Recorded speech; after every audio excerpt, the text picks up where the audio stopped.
Realty Nation, it's your host, Abhi Golhar. Welcome to the Think Realty podcast. Today's show is going to take a little bit of a left turn from what I normally like talking about because I love talking about this next topic. So get ready, get strapped in. We're talking about apartment complex investing and more specifically, growing your business and having other people really leverage their time so you can focus on what matters to you the most.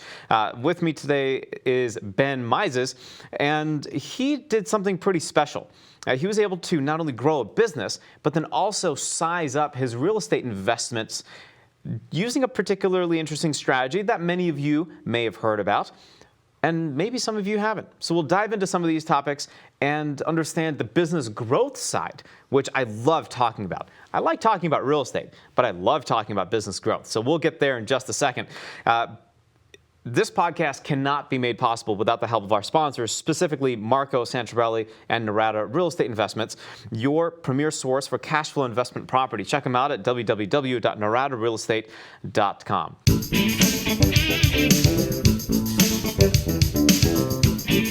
Okay, with that being said, we're entering a stage in 2021 where all options need to be considered. If you do not have a business, you are not in business. You are creating a job for yourself, and you will wake up 25 or 35 or 45 or 50 years later wondering what the heck you just did. The problem is you didn't think about leveraging your time. You didn't think about using tech. You didn't think about using CRMs. You didn't think about using workflows and automations and processes and other people to help you get out of the business. Have you heard of a founderectomy? Yeah, that's right. It's where the founders are kicked out of the business because they can no longer run the business properly enough. Ben, welcome to the show. Let's talk about this, man. Give us a little background. Who are you? What do you do? And how the heck did you grow a business to over 50 employees? Abhi, it's great to be here. And we're in a pretty interesting spot where we actually, my partner and I, have two different companies. The company we've grown to 50 employees is Clever. It's a real estate startup and brokerage. And then we have our real estate investing business we do on the side, which we spend maybe an hour a week on. And we've basically automated the whole thing to our contracting team. So let me know which one you want me to dive in on. I'm happy to kind of get in the weeds of how we've grown. Yeah, sounds good. So maybe touch on both, but I really want to talk about this business growth thing because I think it's one thing to focus on the real estate side, and we talk about that a lot on the show. What strategies to use, how do you find the financing, how are you finding deals? So that kind of stuff is pretty, my audience is pretty well versed in that. What I'm not entirely sure that they're well versed in enough is the business growth side. So I do want to, we can do a deeper dive into the business growth side, but give me a little overview on how you got to where you are on the real estate investing side and what it means to outsource or scale your business using your contracting teams and how you're doing that. Yeah, so on the real estate investing side, it started out, I think it was 3 or 4 years ago. I bought one fourplex, found the deal myself, worked with a local real estate agent, and we were doing the house hacking thing where I moved into one unit and the rent from the other 3 paid my mortgage. And then my business partner and I were doing pretty well with that one and realized we really wanted to get serious. And we wanted to learn a lot more about the value add real estate and the renovations. So we found a gigantic fourplex that's about 6,000 square feet, actually in the neighborhood that I grew up. So we purchased that one, and we kind of knew that we were calling it our school for hard knocks property because we were going to learn how to do the renovations and how to build a real estate team. And that was really where we learned the basics of how we're now able to manage and grow our business without much time. So these units hadn't been touched since about the 1960s. So they needed everything from new kitchens, new plumbing, a lot of new electrical work. They were all on radiator heating, so they needed central air. It had roof damage, it had sewer damage. So pretty much every type of problem, it needed tuck pointing, anything you could think of, this building needed. So the way we approached it and kind of the philosophy I have for growing a business in general is we wanted to learn as much as we could about every aspect we'd have to do to be successful in our career and in real estate investing ourselves. So when we got ready to outsource and scale it, we actually knew what we were talking about. So that first unit, we would work all night off until 2 in the morning after we came home from our day jobs, which was clever what we were doing at that point. And we would paint the unit. We would learn how to do plumbing. We were struggling with electrical, did a really bad job laying floors, trying to sand floors, just learning everything to see what it was like to do this work ourselves. At one point, it's actually the building I'm in now. It has 12 inches of solid concrete floors. We went to Home Depot to rent a gigantic hammer drill to jack out the vents and actually do the work ourselves. One of the few things we didn't do was like the HVAC and the electrical work we needed permits on. But that was the foundation of doing all of it ourselves to learn it. And then we realized if we were going to keep going, we had to build a team. So we started putting out posts on Craigslist and asking for recommendations to get contractors through. And we started learning what is it like to interact with a contractor and actually how to manage that. And we made a lot of mistakes along the way. At the start, we didn't use any contracts for the paperwork, which actually resulted in us. Unfortunately, we got robbed by an HVAC contractor at 2 in the morning. We had someone try and use a wet saw on our hardwood floors. So we really went through the ringer to learn how to do it, and ultimately have now built a process where we're able to find a contractor, get really serious with our paperwork, and then approach it in a way that we know we're trying to build the relationship so we can get that team. Because once you've found a team for your business and you have your plumber, your electrician, your interior person, your roofer, your sewer company, and you build those relationships, it starts getting a lot easier. Where we use Asana, it's a project management tool. And anytime we renovate a unit, we'll make one of these Asana projects where we'll just do one walkthrough now.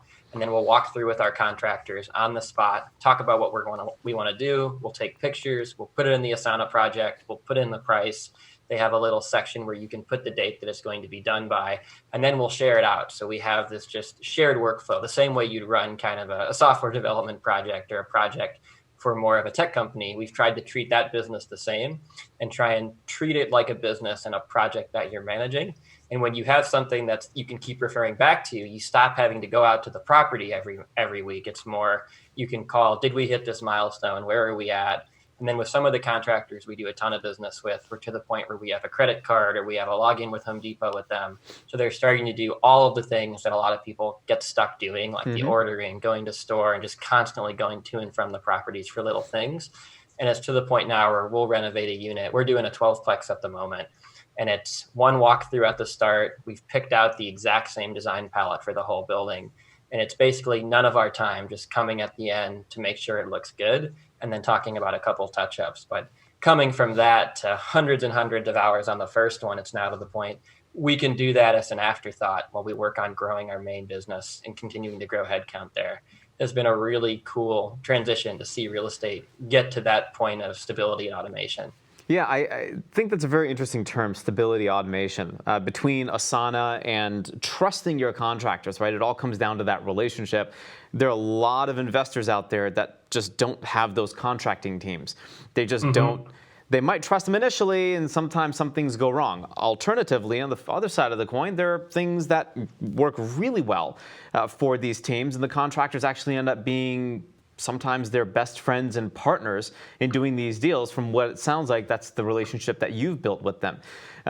When it comes to your brokerage, is that some of the similar relationships you have with the agents that are working for you? And how do you build those relationships so that you have your 50 plus employees at this point hunting down deals and working with, I'm assuming this is a retail brokerage?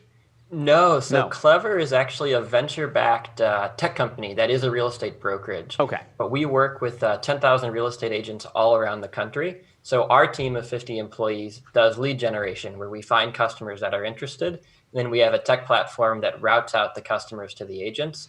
So It's very much a technology company. So a lot of the principles we found to growing there, we apply to our own investing to try and figure out what we've had to learn to scale a company in the tech space. We found really applies well to the real estate space, where you don't see many operators who are really on that same level of excellence that's required to compete in a space with other venture-backed businesses. it's often a big accomplishment if a contractor you hire can show up on time. So if you bring that operational excellence, we find you can have a really big advantage compared to the competition. That's so true. And real estate is one of those spaces where tech is really needed. It's like law as well. I mean, these are industries. These are industries that are just behind. And any small little change that you can do from a tech perspective, you can really push the ball forward. Whether it's creating efficiencies for your team, whether it's growing pretty dramatically on the lead side, for your leads, for your brokerage. Are those Google ads? Are those Facebook ads? Are you preheating audiences? How are you getting into the brains of people? So the way we do a customer acquisition at Clever, we have 46 employees at the time of this interview, and almost half of them are on the content side. So we get hundreds of thousands of people onto our website through SEO that are there to learn about real estate. So we're trying to build the largest source for real estate education on the internet. And then we employ a team of licensed real estate agents that are able to talk to the customers to learn about their needs. And then we've built some technology to help match them with the 10,000 agents that work with us all around the country. So it's very much a tech company in how we've approached acquisition. And we've generally tried to stay away from paid ads because as you scale them up around the country, it can get into a race to the bottom if there's tons of really big companies bidding. Whereas for a local agent, it can often work better if you're the one that's working the customer and it's just in a specific area. But it's a little bit riskier if you start trying to spend $50,000 or $60,000, a couple $100,000 a month on ads. You can really get into a race to the bottom. I love investing in companies, and one of the companies that I own here in Atlanta is a healthcare startup, and we've built a completely custom platform in a completely different space and revolutionized that space. And so I have a huge respect for technology and your use of technology in the manner in which you're using it. I think that's super, super cool. So props to you, and we should probably talk a little offline also. From an agent's perspective, you work with about 10,000 agents. How many of those are active? How many of those are not active? And how much does it cost that agent to join Clever, to join that platform? Yeah, so our business model is a little interesting. We advertise discounted commissions. So a customer that comes to Clever is doing so because they want to list their home for either a flat fee of $3,000 or 1% if the home is more than $350,000. So the agents that work with us are discounting their commissions if they were to charge more than that normally. So it's a little bit interesting as we've found that really good agents are willing to kind of use that discount and commission. They kind of view it as a marketing cost because we're able to send them a lot of business. So there's no charge upfront for anyone to join the network. Because we're a brokerage, we get paid as a broker-to-broker referral at the end of the transaction. So when it comes to how many agents are active with us, it's really our system kind of optimizes and tries to find who's the best agent for a particular customer. So we're always looking to improve the quality of the network. So in some areas, we're only working with a couple agents because they do a good job. So of that 10,000, there's a smaller percentage of that are active and are doing a good job. And we really like to think about it as optimizing for quality instead of optimizing for quantity in the number of agents that we work with. So from a future Clever perspective, what's the idea? Is it to exit to an EXP? Or maybe to a Berkshire Home Services? Or do you want to keep it for a little while? Because you've got the relationships, you would have data, you have quality, not just quantity. You have the little AI decision tree matrix, if this, then that, really complex decision tree.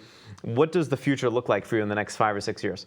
Yeah, we're really bullish about the product we've built, everything you mentioned, and then the really cool asset of all of the customer acquisition and the education platform paired with kind of the licensed sales team. Given that we are a venture-backed business, we do need to generate venture-level returns for our shareholders. So at some point, we will probably look towards an acquisition. But we kind of subscribe to the theory that the best way to build a great business that someone wants to buy is just to focus on building a great business. So we're pretty head down in our roadmap. We've got a lot of things we want to build this year and next year that we're planning towards. And if it makes sense for someone to acquire us, they'll probably reach out and start the conversation. But we're not too focused on if the business will sell and more on how do we deliver a ton of value to our customers and agents. I love it.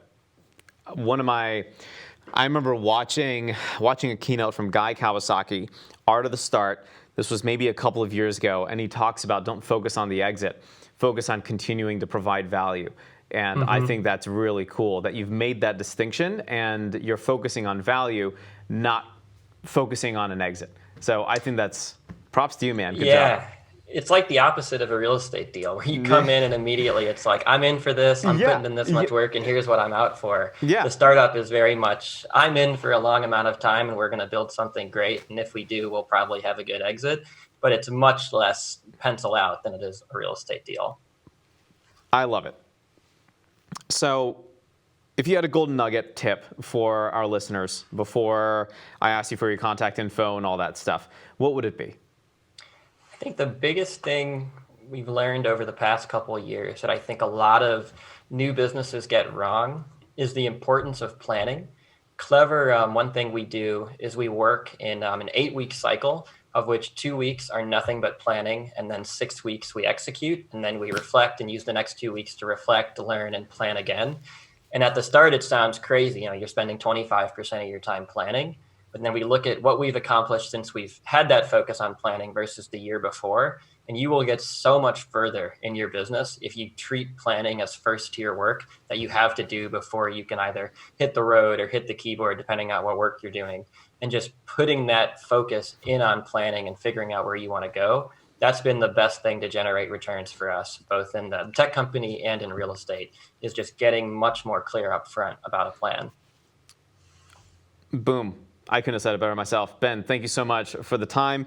I appreciate it. We will stay in touch. We'll probably have you back here in the next quarter or two just to see how 2021 has moved and shaken your business, or vice versa, how you've completely dominated this year alone. So I'm excited to have that conversation with you. The next time, for sure, I'd love to talk about trends and what you may have expected today versus what has happened in your business and what adjustments you've made over the last couple of months. So we'll bring you back probably June or July. So I'll make it a quick note and we can have that conversation then. But Ben, what's the best way to reach you if we have agents that want to engage, if we have investors that want to learn and discover more about your story? How do we reach you? Yeah, if you're an agent and you're interested in working with Clever, go to listwithclever.com. At the top of the screen, there will be an agents tab on the website. If you're interested to learn a little bit more about me, I blog on Medium. I think it's medium.com/@benmizes. And then I've got a personal website that links out to that at benmizes.com. And I'm not really on Twitter or much of the social media. I tend to keep my head down, but Medium or LinkedIn is a good place to find me. My man, Medium or LinkedIn. Awesome. Ben, thanks a lot for the time. I appreciate it. We'll catch up here in the next couple months.